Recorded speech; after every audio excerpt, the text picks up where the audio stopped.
नमस्कार मित्रांनो, आजच्या कथेचं नाव आहे रुद्रपूर गावातील महाभयंकर कथा. कथेचे मूळ नाव आहे रुद्रपूरच्या जंगलात. कथेचे लेखक आहेत दीपक पाटील. कथेला आता सुरुवात करू.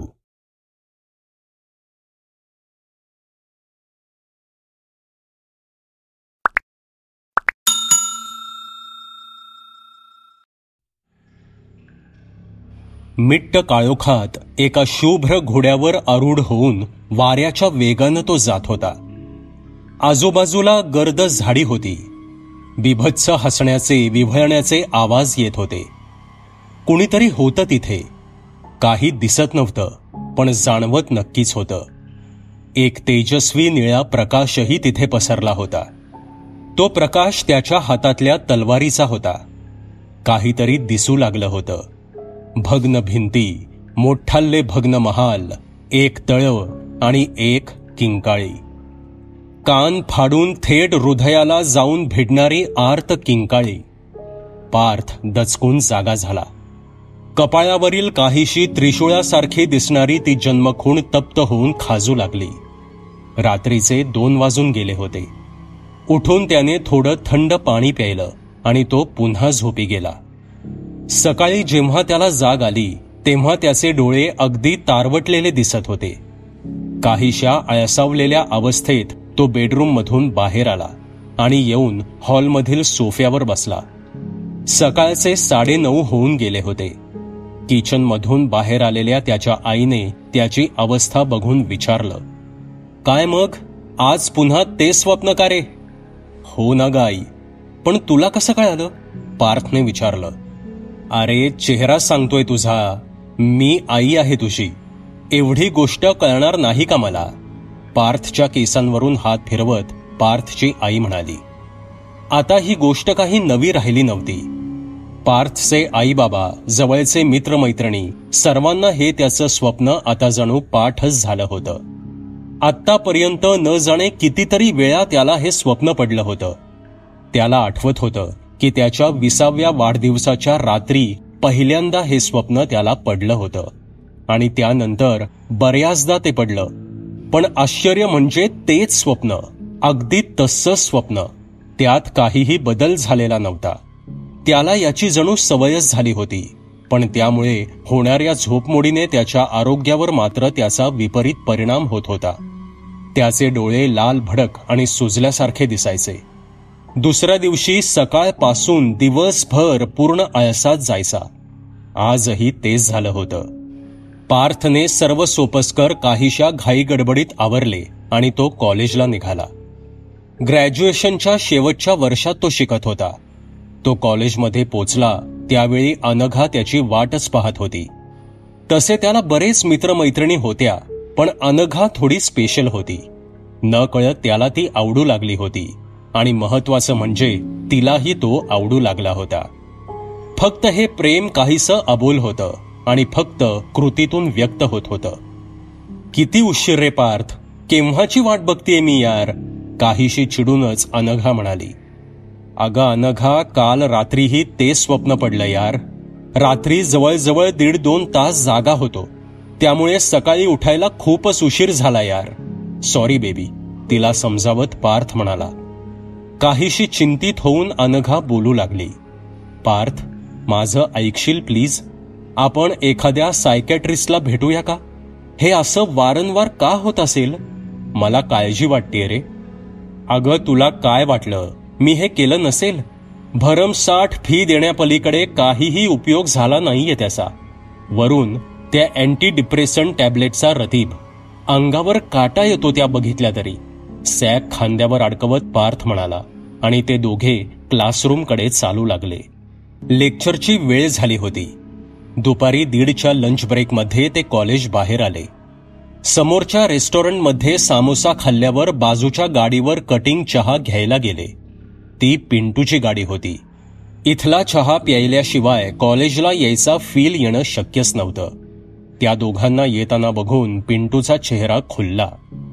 काय पार्थ, आज सकाळी आला नाहीस चहासाठी? उशीर झाला का कॉलेजला यायला आज? हातातल्या डब्यातून चहाच्या पातेल्यात साखर ओतत पिंटूनं विचारलं. अरे हो ना भाऊ, आज उशीर झाल्यानं थेट लेक्चरला गेलो. बाकी काय, बाकीची पोरं आली होती का सकाळी? बाजूच्या लाकडी बेंचवर बसत पार्थने विचारलं.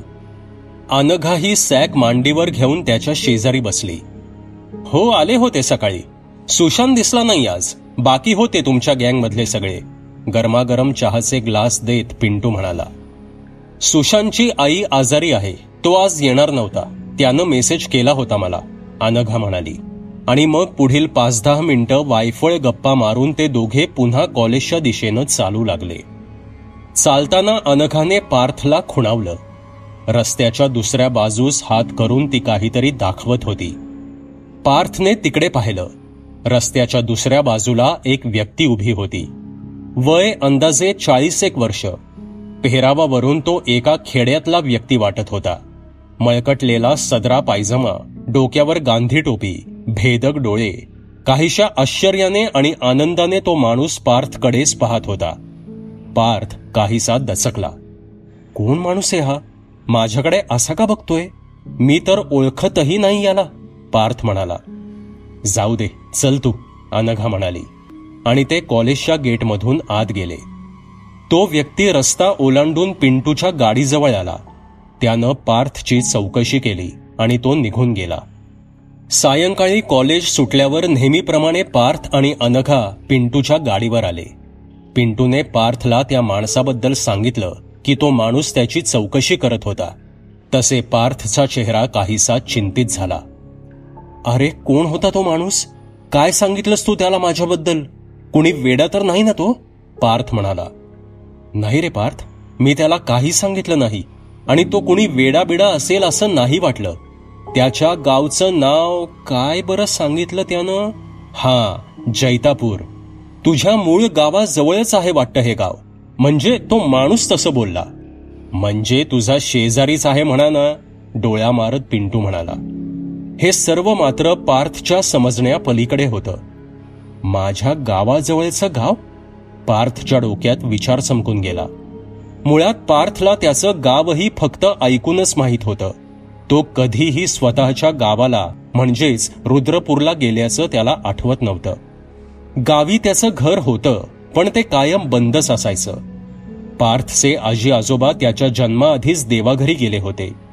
पार्थचे बाबा पूर्वीपासूनच इथे शहरात चुलत्यांजवळ राहायचे. इथेच वाढले. शिक्षण, लग्न होऊन इथे स्थायिक झाले. गावाचा दूर दूरपर्यंत काही संबंधच नव्हता. मग हा माणूस कोण? तोही शेजारच्या गावचा? तो माझी चौकशी का करत असावा? पार्थच्या मनात असे अनेक विचार चमकून गेले.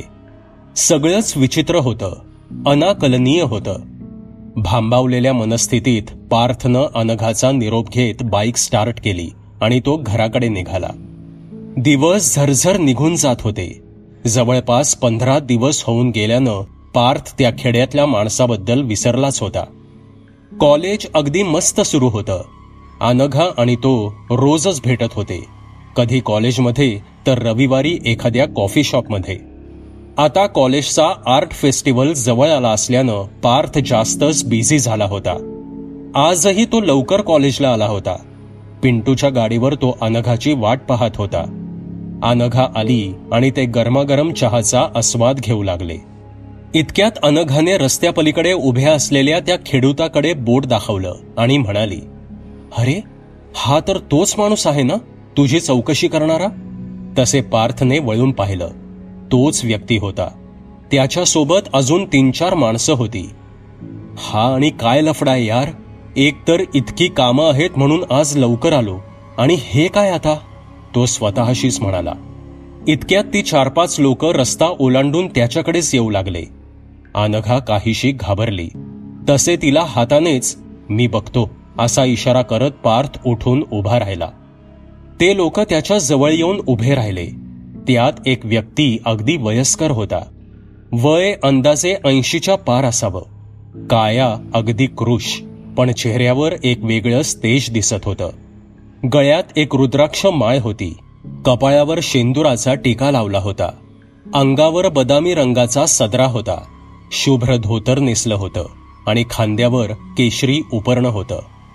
हा म्हातारा त्या खेडूताच्या खांद्यावर हात ठेवून त्याला शाबासकी देत म्हणाला, शाब्बास सखाराम, हाच तो मुलगा आहे.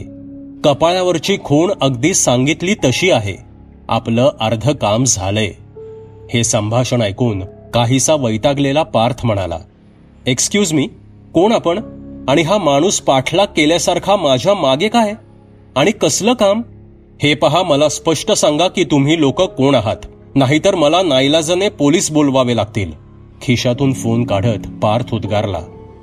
त्याचे हे वाक्य ऐकून तो वयस्कर म्हातारा किंचित हसला आणि म्हणाला, अरे पार्थ, पार्थच नाव ना तुझं?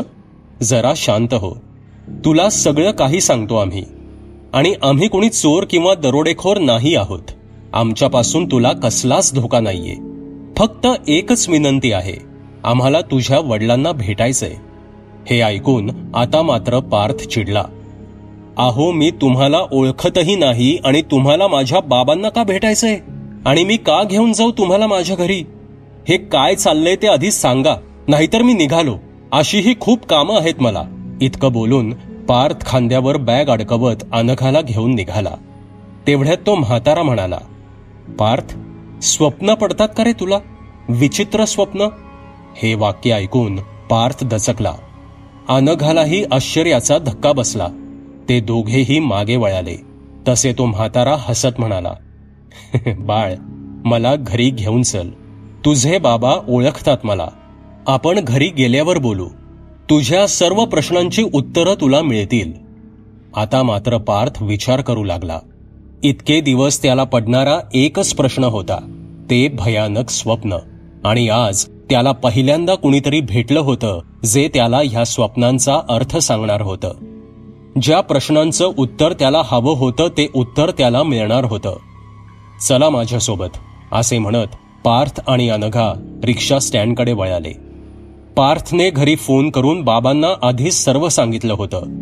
घरी आई बाबा त्याचीच वाट पाहत होते. ते सगळेजण घरी पोचले. बाबांची मुद्रा फारच चिंतेत होती.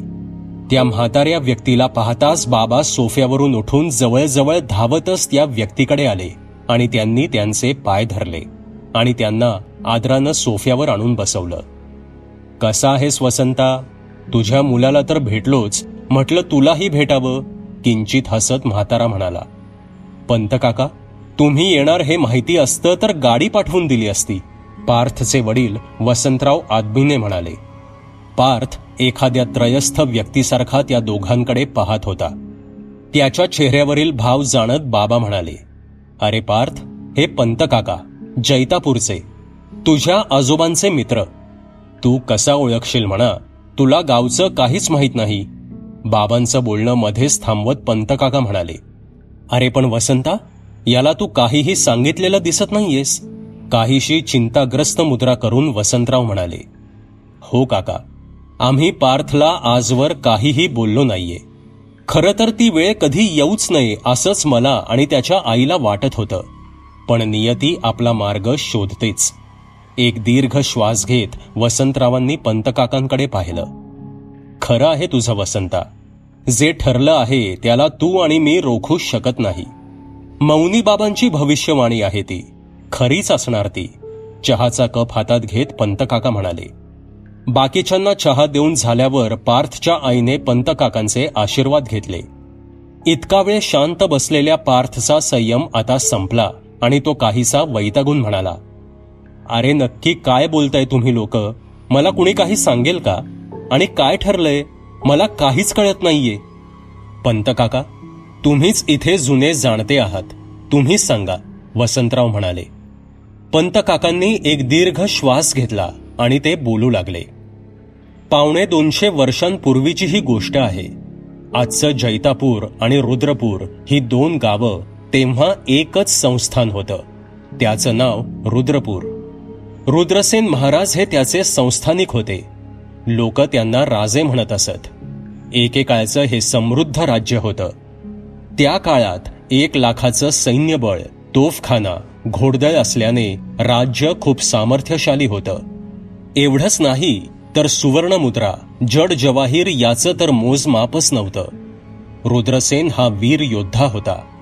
कुशल शासक तर होताच, पण त्यापेक्षाही जास्त तो मुत्सद्दी राजकारणीही होता. अशा या रुद्रपूरचा एकच शत्रू होता, तो म्हणजे शेजारचे राज्य माधवगड. माधवगडचा राजा वीरभद्र होता.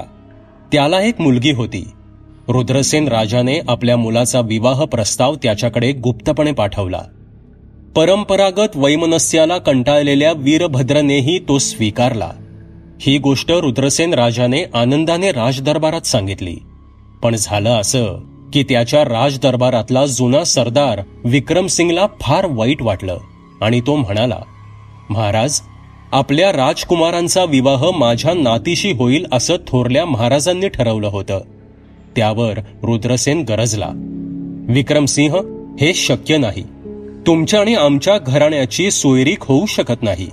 तेवढी तुमची पात्रता नाही. माझ्या वडिलांचा युद्धात तुम्ही जीव वाचवला होता म्हणून भावनिक होऊन त्यांनी असं ठरवलं होतं, पण ते मला मान्य नाही. राजदरबारात झालेला अपमान विक्रमसिंहला सहन झाला नाही. त्याला वाईट वाटू लागलं की मी एवढी वर्ष या घराण्याची निष्ठेने सेवा केली आणि त्याचं मला हे फळ मिळावं. या अपमानाने तो इतका खचला की तो पुन्हा राजदरबारात आलाच नाही. काहीच दिवसात तो अंथरुणाला खिळला आणि त्यातच त्याचा मृत्यू झाला. ही गोष्ट त्याची नात कलावतीच्या फार जिव्हारी लागली. तिचा आपल्या आजोबांवर फार जीव होता. विक्रमसिंहच्या मृत्यूने ती सुडाच्या भावनेनं पेटून उठली.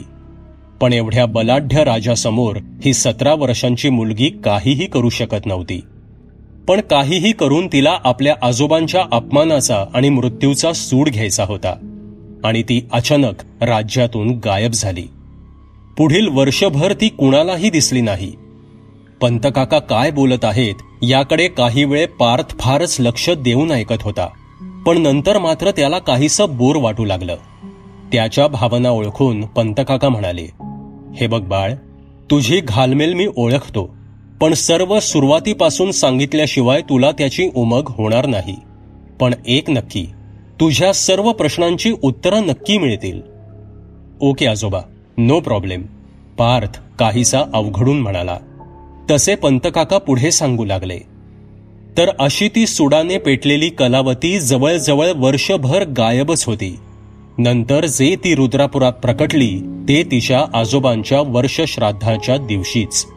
पण ती पूर्वीची कलावती खचितच नव्हती. तिचं वय फक्त 1 वर्षांनी वाढलं असलं तरी समज मात्र तिच्यात एका पोक्त व्यक्तीची होती आणि तिच्या डोळ्यात अंगार होता. एकेकाळी तिला ओळखणारे तिच्या जवळचे लोकही आता तिला टाळू लागले होते. तिला घाबरू लागले होते, कारण ती आल्यापासूनच राज्यात विचित्र घटनांची शृंखला सुरू झाली होती. ती आल्यानंतरच्या 2 दिवसातच राज्यावर टोळधाडीचं आक्रमण झालं. उभ्या पिकांचा बुकणा करत ही धाड पुढे माधवगडकडे सरकली, पण तिथे न पोचताच विचित्रपणे गायब झाली. पिकांचा पूर्ण हंगाम त्यात नष्ट झाला. पुढील वर्षभरात राज्यातल्या विहिरी आटू लागल्या. राज्याबाजूच्या जंगलातून जाणाऱ्या नाग नदीचा प्रवाह सुद्धा रोडावू लागला. उष्मघाताने, थंडीने लोक मरू लागले. तिन्ही ऋतू सहन न होण्याएवढे टोकाला जाऊ लागले. एवढ्या सधन राज्यात लोक पहिल्यांदाच उपासमारीने मरू लागले. राज्यात लोक जणू एकमेकांच्या जीवावर उठले होते. चोऱ्या, खून, लुटमार इतकी वाढली होती की लोक रात्रीचे बाहेर पडायलाही धजत नव्हते. आणि या सगळ्यात अफवांनाही ऊत आला होता. अर्थात या अफवा आहेत की सत्य हे कुणीच खात्रीशीर सांगू शकत नव्हतं. कलावती राज्यात आल्यापासूनच या वावड्या उठत होत्या. राजा रुद्रसेनच्या कानावरही या बातम्या पोचल्यानं त्यानं कलावतीवर नजर ठेवण्यासाठी हेर नेमले आणि एका अमावस्येच्या रात्री बातमी आली. कलावतीच्या वाड्यातून रात्रभर विचित्र मंत्रपठणाचे आवाज येत होते. आगीचे लोट उठत होते. त्याच्या ज्वाला अगदी वाड्याच्या मोठ्याल्या भिंतींच्या उंचीवर उठत होत्या. पहाटे 3 नंतर तर एक विचित्र अमानवी गुरगुर ऐकू येऊ लागली. आजूबाजूचे लोक घाबरून पळून गेले. रुद्रसेन ही बातमी ऐकून चांगलाच घाबरला. उघड शत्रूशी 2 हात करणं कधीही सोपं, पण हे मात्र वेगळंच संकट होतं. इथे बळाचा प्रयोग करणं शक्य नाही हे जाणून त्याने मौनी बाबांना खलिता पाठवला.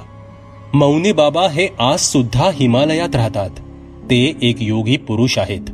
न जाणे मागील कित्येक पिढ्या ते रुद्रपूरच्या राजघराण्याचे मार्गदर्शक आहेत. त्यांचं वय 1000 वर्षांहून अधिक असेल कदाचित.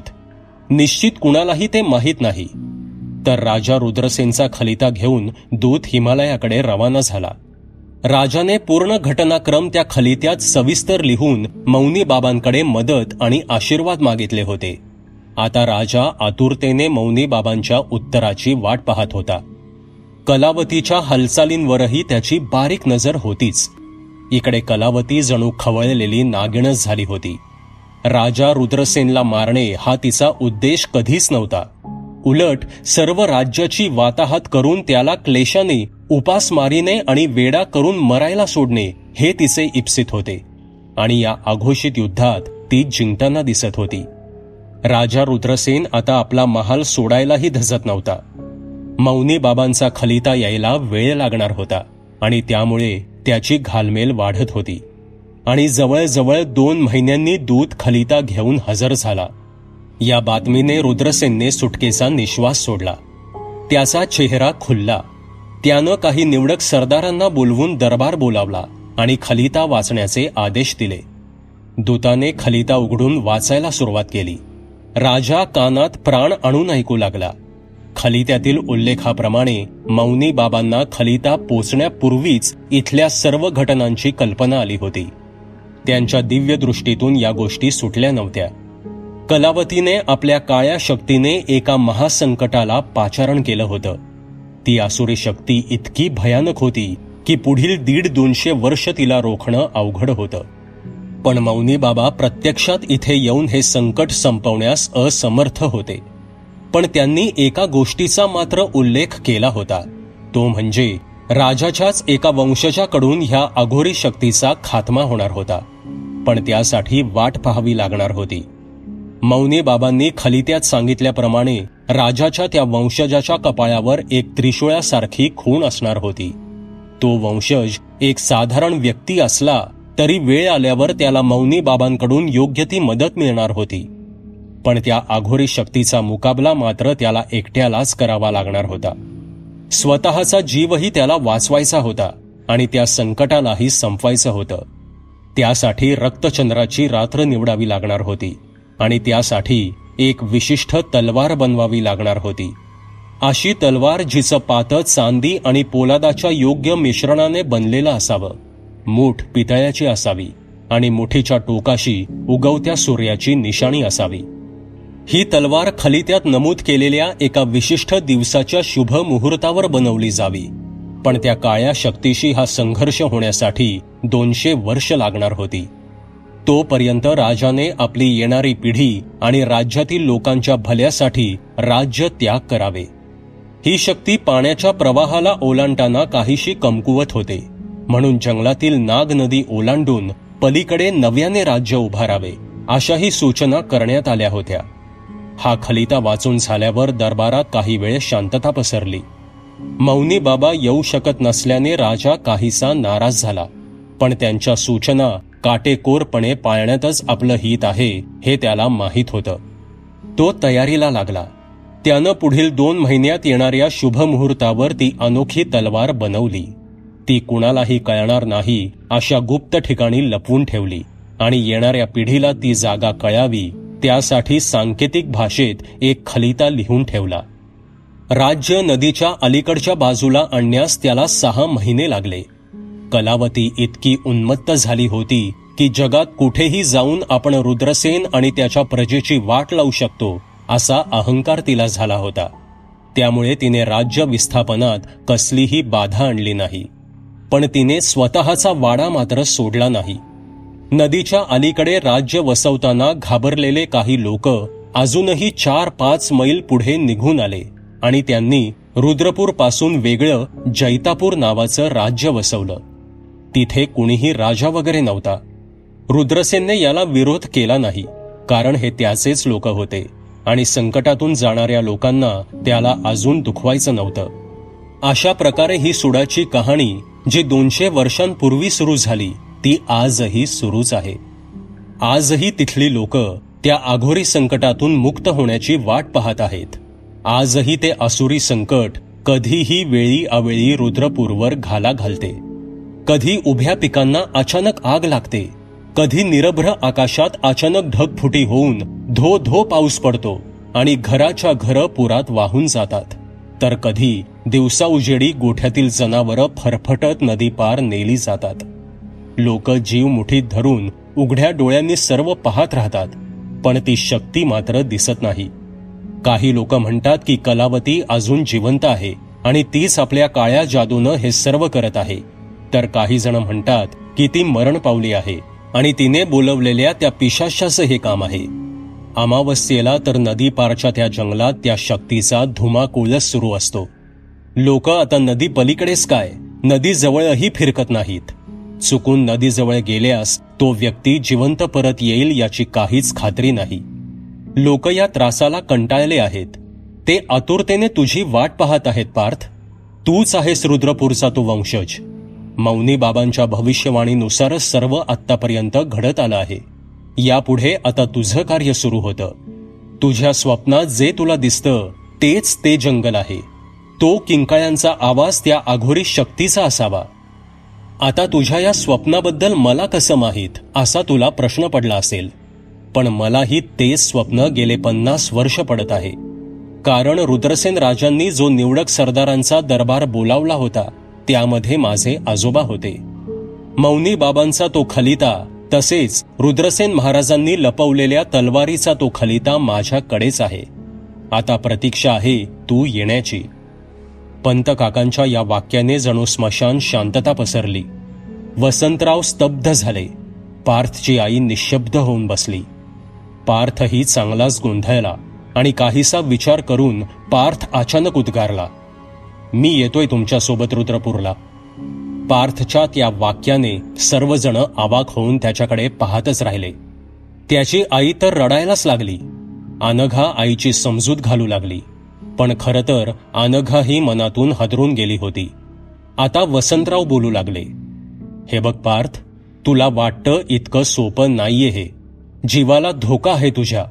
तुला वाटतो तसा हा कुठलाही ॲडव्हेंचर गेम वगैरे नाहीये. ती सैतानी ताकद जर खवळली तर तुलाच काय, सगळ्या गावाला गिळंकृत करेल. तू तिथे जाऊ नयेस म्हणून तर गेली कित्येक वर्षे आम्ही त्या गावाशी संपर्क तोडला. आपल्या गावाबद्दल, घराण्याबद्दल तुला कधीही काहीच सांगितलं नाही. पण जेव्हापासनं तुला ते स्वप्न पडायला लागलं तसा आमचा धीर सुटत गेला आणि नियतीने आपली वाट शोधलीच. तू तिथं जाऊ नयेस असं आम्हाला आत्ता सुद्धा वाटतंय पार्थ. आपले म्हणणे पार्थ कितपत ऐकेल याबद्दल वसंतरावांना शंकाच होती. कारण त्याचा स्वभाव, तो लहानपणापासूनच हट्टी होता. त्यात मौनी बाबांची भविष्यवाणी खरी ठरणार यात त्यांना तीळ मात्र शंका नव्हती. त्यामुळे आपला प्रयत्न काहीही कामाचा नाहीये हे खोलवर कुठेतरी त्यांना माहीतच होतं. पण मुलाचा जीव धोक्यात आहे ही जाणीव त्यांचं काळीज पिळवटत होती. पार्थची आई तर रडायचं थांबतच नव्हती. तिला कसं समजवावं हे अनघाला सुद्धा समजत नव्हतं. आणि अचानक पार्थ बोलू लागला, बाबा, तुमची काळजी मी समजतो, पण लोकांना आपली गरज आहे. आपण राजघराण्याचे वारस आहोत. लोकांचे जीव वाचवणे हे आपलं कर्तव्य आहे. राजधर्म हेच सांगतो आणि लोक आहेत तिथे माझ्या मदतीला. माझ्यामुळे जर लोकांचे प्राण वाचणार असतील तर मला हे करायलाच हवं. तुम्ही काळजी करू नका, सगळं काही ठीक होईल. वसंतराव हतबल झाले. अनघाही काळजीने म्हणाली, पार्थ, तू जर जाणार असशील तर मीही तुझ्या सोबत येणार. तसे इतका वेळ शांत असलेले पंतकाका बोलू लागले, पार्थ, तुझं बोलणं राजघराण्यातील माणसाला शोभेल असंच आहे. पण वसंताचं बोलणंही खरं आहे. वाटतं एवढी ही गोष्ट सोपी नाहीये. तू नीट विचार कर. माझा विचार पक्का आहे पंतकाका, पार्थ निर्धाराने म्हणाला. ठरलं तर मग आपण थोड्या वेळातच जैतापूरसाठी निघू. रक्तचंद्राची रात्र उद्याच आहे. आपल्याला घाई करायला हवी. ही संधी गेली तर पुढची 2-3 वर्ष फुकट जातील. पंतकाकांचं हे वाक्य ऐकताच पार्थ तडक उठला आणि रूममध्ये जाऊन सामान पॅक करू लागला. अनघाही निरोप घेऊन निघाली. ती पुढच्या अर्ध्या तासात आपलं सामान घेऊन येणार होती आणि दुपारचे जेवण करून 3 वाजेपर्यंत ते जैतापूरसाठी निघणार होते. जैतापूर जवळजवळ 300 किलोमीटर दूर असल्याने पोहोचायला उशीर होणार होता. तसे ठरल्याप्रमाणे ते जैतापूरला जाण्यासाठी निघाले. जैतापूरला पोहोचेपर्यंत रात्रीचे 10 वाजले. त्या प्रवासाने पार्थ आणि अनघा फारच कंटाळले होते. काहीच वेळात ते जैतापूरला पोचले. पोचल्यावर ते पंतकाकांच्या वाड्यात उतरले. वाडा जुना असला तरी टापटीप छान होती. वाड्यात सायंकाळी दिवे लागणीला पूजा झाली असावी असं वाटत होतं. सर्वत्र धूप उदबत्तीचा सुवास दरवळत होता. गावाच्या हिशोबाने फारच उशीर झाल्याने फ्रेश होताच त्यांच्या जेवणाची व्यवस्था करण्यात आली. जेवण उरकून ते वाड्याच्या मधल्या अंगणातील तुळशीच्या बाजूला ठेवलेल्या लाकडी माच्यावर बसले. पौर्णिमा जवळ आल्याने दुधाळ चांदणे आकाशात पसरले होते. पंतकाकांनी घरातील गड्याला इशारा केला तसे तो बाजूच्या खोलीतून एक लाकडी पेटी घेऊन बाहेर आला. ती एक नक्षीकाम केलेली शिसवी लाकडाची पान डब्यापेक्षा थोड्या मोठ्या आकाराची पेटी होती. त्याला पितळी कडी होती. नक्षीकाम केलेले पितळी कोपरे होते. ती पेटी फारच जुनी होती. हल्ली अशा वस्तू बघायला सुद्धा मिळणार नाहीत. पंतकाकांनी कडी उघडून झाकण अलगद उचललं आणि आतून 2 गुंडाळी केलेले खलिते बाहेर काढले. त्याचा कागद हा तांबूस रंगाचा जीर्ण कागद होता. एखाद्या ताम्रपत्राप्रमाणे त्यावरील कोरीव अक्षरे दिसत होती.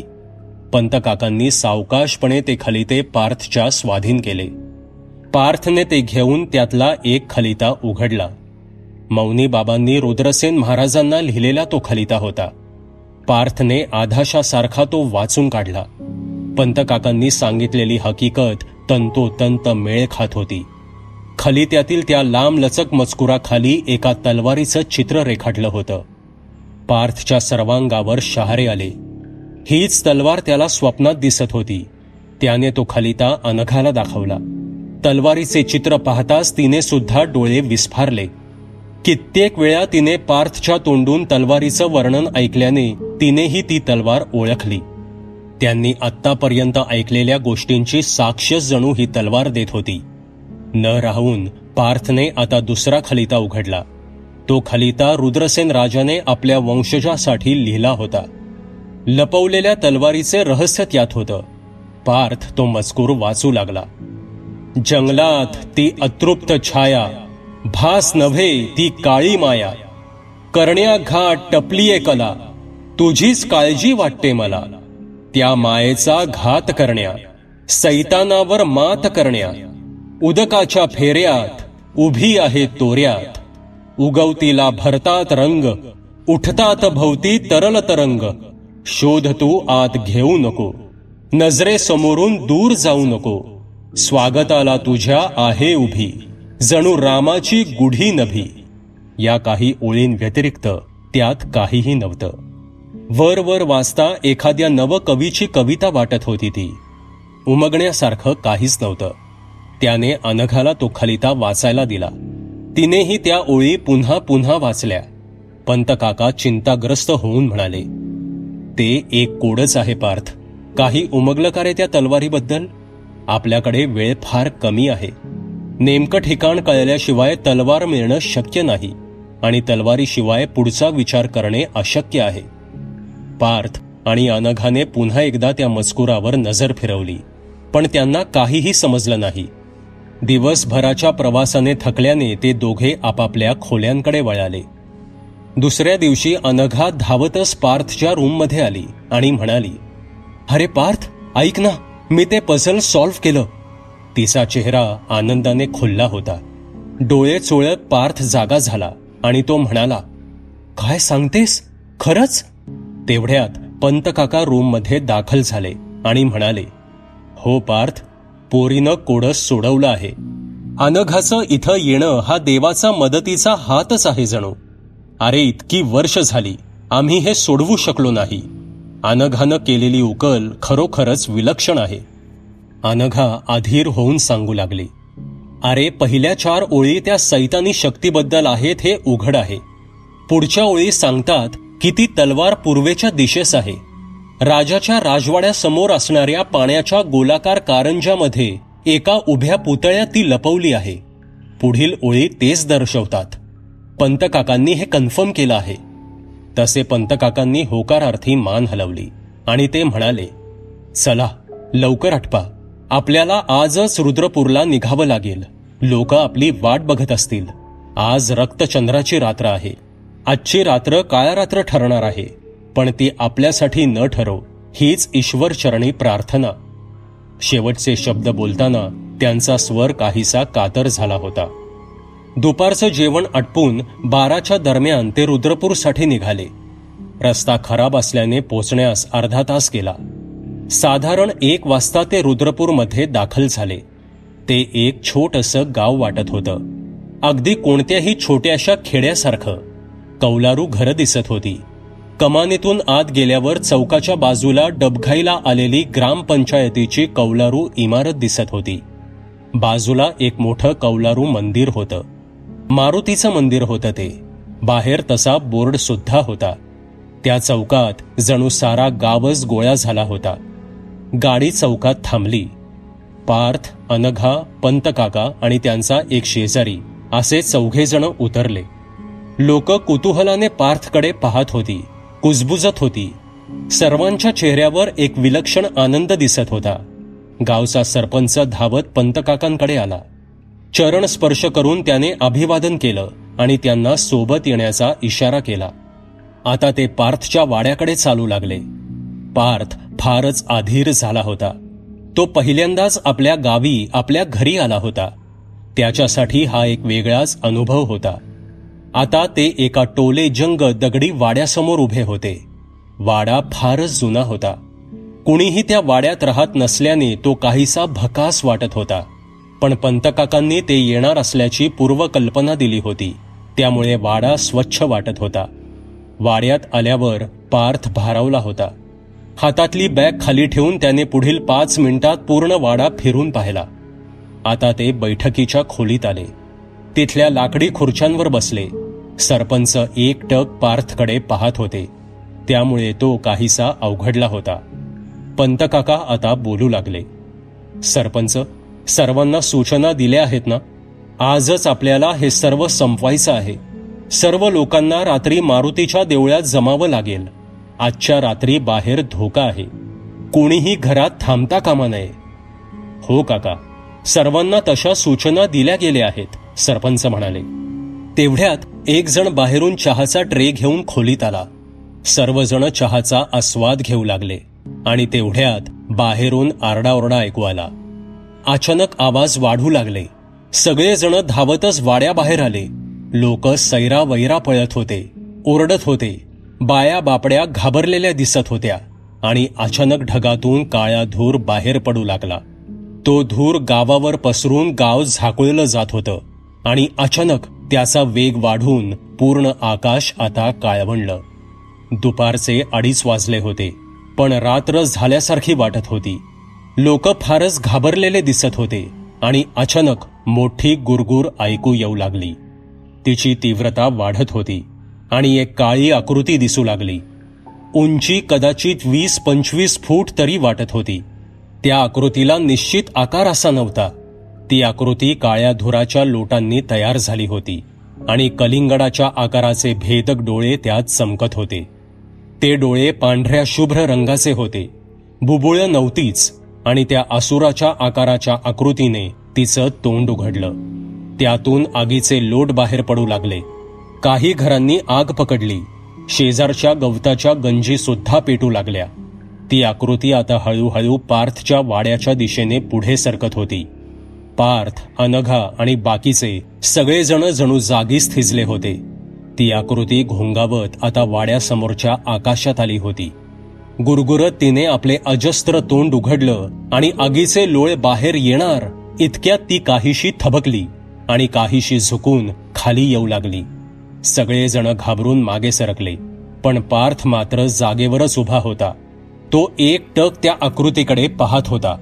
ती आकृती आता पार्थच्या अगदी समोर 10 फूट उंचीवर घोंगावत होती. ती पार्थला न्याहाळत होती आणि अचानक ती वाऱ्याच्या वेगानं मागं सरकली. तिने एक कांठळ्या बसवणारा चित्कार केला आणि अचानक ती वाऱ्याच्या वेगानं जंगलाकडे झेपावली.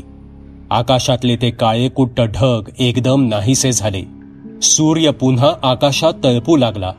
पूर्ण आकाश निरभ्र दिसायला लागलं.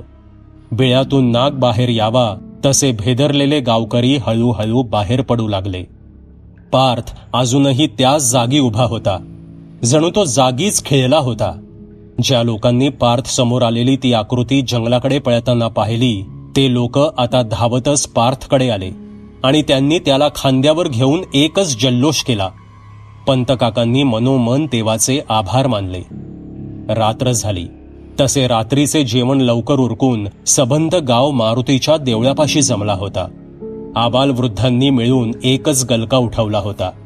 बाय बापड्या पोरांना पदराखाली घेऊन आत थांबल्या होत्या, तर पुरुष मंडळी बाहेर बसली होती. सर्वांचे चेहरे एका अनामिक भीतीने त्रस्त वाटत होते. दुपारच्या त्या प्रकाराने पार्थ काहीसा दचकला होता.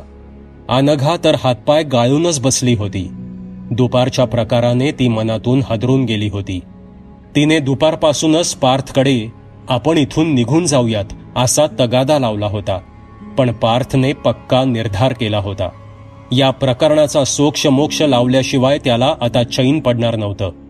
दुपारी तो सैतान काहीसा घाबरून पळाल्याने पार्थचे मनोबल उंचावले होते, पण धोका मात्र खूप होता. दुपारी मिळालेली त्या अघोरी शक्तीची चुणूक काळीज दडपून टाकणारी होती. त्यामुळे फारच सावधानतेने पुढे जावे लागणार होते. इतक्यात पंतकाका बोलायला उभे राहिले आणि कुजबुजणारी गर्दी शांत झाली. लोक कानात प्राण आणून ऐकू लागले. हे पहा, आपण सर्वजण इथे का जमलोय हे सांगायची काहीही गरज मला वाटत नाही, पण आपल्यापैकी कुणी अजूनही घरात नाहीये ना याची सर्वजण एकदा खात्री करून घ्या. तसे गर्दी पुन्हा कुजबुजू लागली. थोड्या वेळात पंतकाका पुन्हा बोलू लागले. आपण सर्वजण इथे जमले आहोत अशी मी आशा करतो. तर दुपारी जो प्रकार झाला आणि पार्थला पाहून तो सैतान पळाला हे आपण पाहिलं. त्यावरून एक खात्री झाली की आपण योग्य मार्गावर आहोत. पण एक गोष्ट विसरून चालणार नाही की त्या शक्तीची ताकद नाग नदीचा प्रवाह ओलांडल्यानंतर कमकुवत होते. म्हणूनच तिने इथून काढता पाय घेतला. पण तिथे त्या जंगलात ती फारच हिंस्र आणि ताकदवान आहे हे विसरून चालणार नाही. तसेच आपल्याला आज हेही कळालं की मौनी बाबांची भविष्यवाणी जशी सबंध गावाला माहीत आहे तशी त्या सैतानालाही माहीत आहे. म्हणूनच त्याने पार्थला पाहून इथून निघायचा निर्णय घेतला. पण आता पुढचा प्रवास कठीण असणार आहे. तेव्हा कुणीही या मारुतीच्या देवळाच्या आवारातून बाहेर जायचं नाही. आजवर ती शक्ती या देवळाकडे फिरकलेली नाही. त्यामुळे आपल्यासाठी हाच एक आसरा आहे. रक्तचंद्राला सुरुवात होताच पार्थ जंगलाकडे निघेल. आपल्यापैकी कुणीही त्याच्या सोबत जाऊ शकत नाही. तेव्हा आपण सर्वजण मिळून त्याच्या सलामतीसाठी देवाचा धावा करायचा आहे. ती शक्ती आज चांगलीच खवळणार आहे. दुपारी त्याची एक झलक आपल्याला दिसलीच आहे. तेव्हा ती रात्री पुन्हा गावाकडे येऊ शकते. त्यामुळे कुणीही हा परिसर सोडायचा नाही. इतके बोलून पंतकाका बोलायचे थांबले. एक दीर्घ श्वास घेत त्यांनी पार्थकडे पाहिलं आणि म्हणाले, पार्थ बाळ, सगळी मदार आता तुझ्यावर आहे. 200 वर्षांच्या वनवासाने लोक होरपळून निघाली आहेत. आता तूच त्यांचा कैवारी आहेस. देव करो आणि तू सही सलामत परत येऊ. पाणवलेले डोळे पुसत पंतकाका पुढे बोलू लागले. आज जाताना काळजी घे.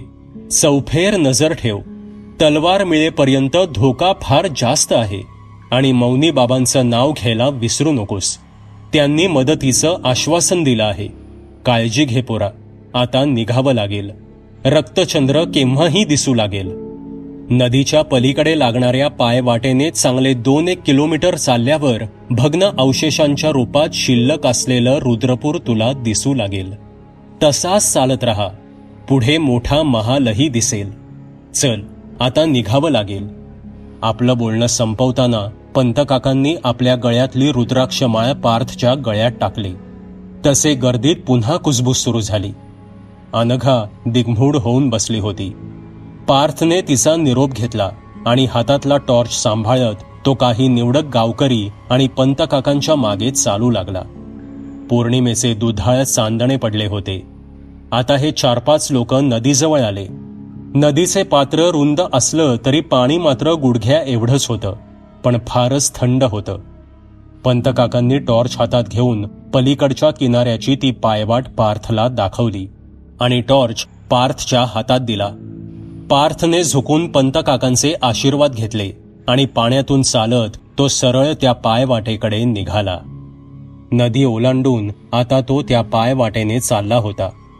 हवेत एक विलक्षण गारवा जाणवत होता. रातकिड्यांनी आपला धुमाकूळ सुरू केला होता.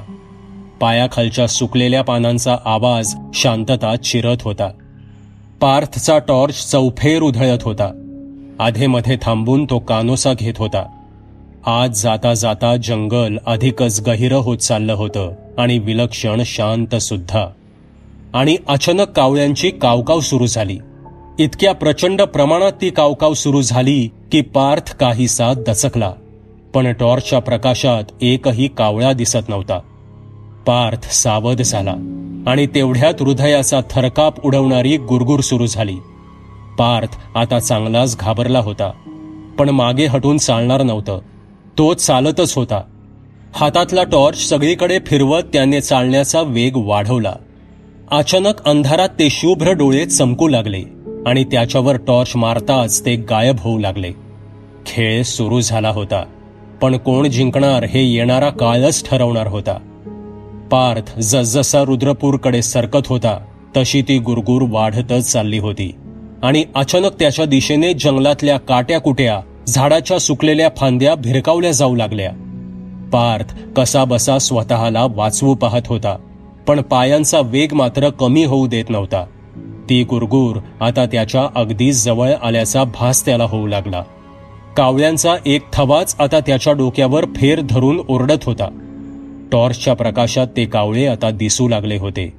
त्यांची नजर भेदक वाटत होती, पण त्यांचे ते डोळे शुभ्र होते. हे फारच विचित्र होतं. ते कावळे नसून त्या अघोरी शक्तीचे एक मायाजाल आहे हे पार्थनं हेरलं होतं. तो चालतच राहिला. एक गोष्ट मात्र त्याच्या लक्षात आली. हा सैतान त्याला रोखण्याचा प्रयत्न करत असला तरी तो पार्थच्या जवळ येत नव्हता. आता मात्र ती गुरगुर कांठळ्या बसवू लागली. ते अघोरी पिशाच्य खवळलं होतं. आजूबाजूच्या झाडांची सळसळ वाढू लागली होती. फांद्यांचे कडकड तुटण्याचे आवाज यायला लागले. ओल्या फांद्या पार्थच्या दिशेने भिरकावल्या जाऊ लागल्या. पार्थ स्वतःला वाचवण्याचा आटोकाट प्रयत्न करू लागला. अचानक एक फांदी वाऱ्याच्या वेगानं त्याच्या पाठीवर येऊन आदळली. पार्थ धाडकन पुढे पालथा पडला. त्याच्या हातातला टॉर्च पडून फुटला आणि त्याच्या कानात अचानक एक भेसूर आवाज आला. मागं फिर, पुढे जाऊ नकोस, जिवंत सोडते तुला. तो आवाज अतिशय विचित्र आणि अमानवी होता, पण बोलण्याचा लहजा मात्र एका स्त्रीचा होता. म्हणजे कलावती अजून जिवंत आहे. पार्थच्या डोक्यात विचार चमकून गेला. पार्थ धडपडत उठला. त्याच्या डोळ्यात अंगार होता. तो मुठी आवळत निर्धाराने ओरडला, तुझा खात्मा करूनच मागे फिरणार मी, मग जीव गेला तरी चालेल. थोडा वेळ तिथे स्मशान शांतता पसरली आणि अचानक मोठ्याने खिदळण्याचा आवाज आला. तो स्त्रीचा आवाज होता आणि अचानक त्याच्या चोहीकडे काळसर धुराचे लोट उठू लागले. शुभ्र चांदण्यात ते अधिकच भीषण दिसू लागले. पार्थ फारच घाबरला, पण मागे न हटता तो पुढे पळू लागला आणि इतका वेळ शांत बसलेला वारा फेर धरत त्याच्या मागे पळू लागला.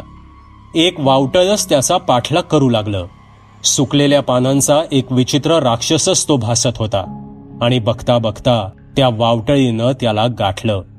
पार्थ अधांतरी गोल फिरून पायवाटेपासून चांगला 10-1 फूट दूर फेकला गेला.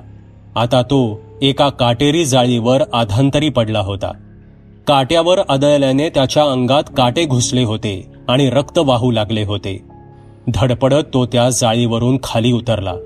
त्याचं सर्व अंग ओरबाडलं गेलं होतं, पण तो पुन्हा त्या वाटेकडे सरसावला. आता मात्र हद्दच झाली होती. पार्थच्या या हट्टीपणामुळे ती सैतानी ताकद खूपच खवळली आणि एक सागवानाचे झाडच मुळासकट उपटून त्याच्या दिशेनं भिरकावलं गेलं. बेसावध पार्थच्या छातीवर येऊन ते झाड आदळलं. वार जिव्हारी लागला होता. एक भीषण किंकाळी मारत पार्थ निश्चित पडला. 1 तास, 2 तास, न जाणे किती वेळ तो त्या जागी मूर्छित होऊन पडला होता. आणि कुणीतरी त्याला आवाज दिला. त्यानं डोळे उघडले. भोवताली एक शुभ्र प्रकाश पसरला होता, इतका शुभ्र की त्याचे डोळे दिपून गेले. हे स्वप्न आहे असंच त्याला क्षणभर वाटलं, पण त्या तेजस्वी प्रकाशातून एक दैवी आवाज आला आणि त्याला कळालं की हे स्वप्न नसून सत्य आहे. पार्थ, उठ, मी आलोय तुझ्या मदतीला. तुला हार मानून चालणार नाही. मी तुला त्या सैतानी शक्तींपासून वाचवू शकत नाही. तुझा बचाव तुलाच करावा लागेल, पण तुझी मदत मात्र मी करू शकतो. त्यासाठीच मी आलो आहे. तुला लवकरच ती तलवार शोधावी लागेल. एकदा का ती दिव्य तलवार मिळाली की विजय तुझाच आहे. हार मानू नकोस. आणि हे वाक्य संपताना त्या दिव्य प्रकाशातून एक तितक्याच शुभ्र रंगाचा घोडा खिदळत बाहेर पडला आणि पार्थ शेजारी येऊन घुटमळू लागला. पार्थ इतका जखमी झाला होता की त्याला उठून त्या घोड्यावर बसणं जवळपास अशक्यच होतं. आणि ते ओळखून त्या दिव्य प्रकाशाचे मोठाले हात पार्थकडे सरसावले. त्याला अलगद उचलून घोड्यावर बसवलं गेलं आणि तो दिव्य शुभ्र प्रकाश गायब झाला. बाजूला पुन्हा काळोखाचं साम्राज्य प्रस्थापित झालं आणि आकाशात रक्तचंद्र दिसू लागला. आता पार्थ काहीसा सावध झाला होता. त्यानं घोड्याचा लगाम हातात घेत टाच मारली. आयुष्यात पहिल्यांदाच तो घोड्यावर बसला होता, पण तो वाऱ्याच्या वेगानं घोडा पळवत होता. आता तो त्या घडलेल्या दैवी चमत्काराबद्दल विचार करत होता. तो दिव्य प्रकाश म्हणजे मौनी बाबाच होते हे त्याला समजलं होतं. त्यानं मनोमन त्यांचे आभार मानले. पण बाजूच्या झाडातून उठणारी सळसळ ऐकून तो भानावर आला. आघोरी चित्कार त्याला पुन्हा ऐकू येऊ लागले. तो सैतान काही केल्या त्याचा पिच्छा सोडायला तयार नव्हता. घोडा भरधाव वेगाने दौडत होता आणि त्याला रुद्रपूरचे भग्न अवशेष दिसू लागले. तो आता दगडी खंडाराच्या रांगेमधून पुढे सरकत होता. ती कदाचित पूर्वीची बाजारपेठ होती. त्या चिंचोळ्या गल्लीतून तो पुढे जाऊ लागला आणि अचानक प्रचंड स्फोटांनी दोन्ही बाजूचे ते खंडर दणाणून उठले. दगड, मातीच्या ठिकऱ्या त्याच्या अंगावर येऊ लागल्या. धुळीचे प्रचंड लोट उठू लागले. पार्थ न डगमगता घोडा दामटत होता आणि त्याला समोर काही अंतरावर भग्न अवस्थेत उभा असलेला प्रचंड महाल दिसला. तो रुद्रसेन राजाचा महाल होता.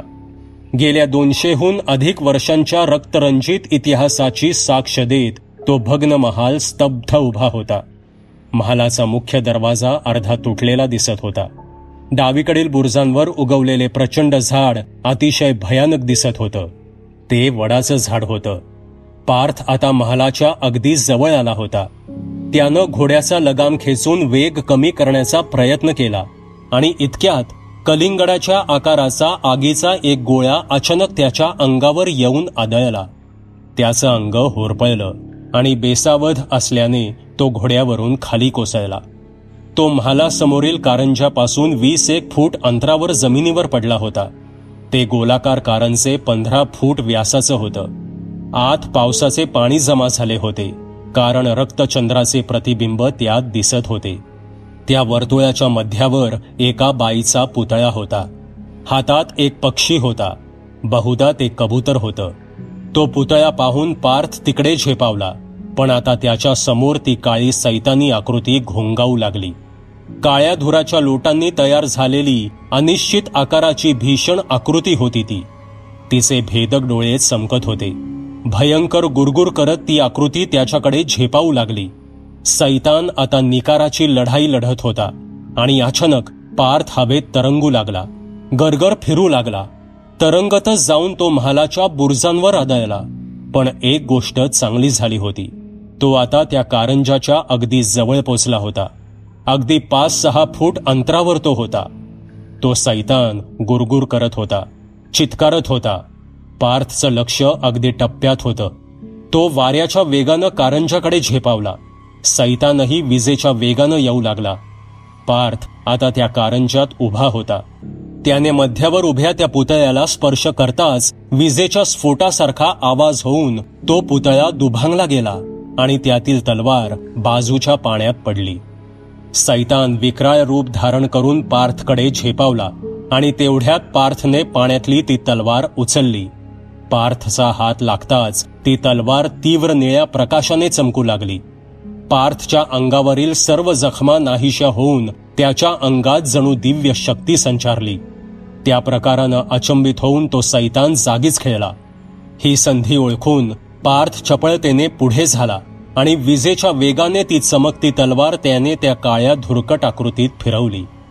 एक बॉम्ब फुटावा तसा आवाज झाला आणि तो धूर क्षणभरात नाहीसा झाला. पण त्यासोबत राजमहालातूनही एक किंकाळी ऐकू आली. तलवार सावरत पार्थ आता तुटक्या दरवाजातून महालात जाऊ लागला. आत गेल्यावर त्याला दिसलं की एक आकृती सैरावैरा पळत आहे, किंचाळत आहे. तो एका महिलेचा आवाज होता. ती एक महिलाच होती. ती कलावती होती. पार्थला आत येताना पाहून ती पळत होती आणि बुर्जाच्या एका भगदाडातून ती महालाबाहेर निसटली. पार्थ सुद्धा परत महालाबाहेर आला.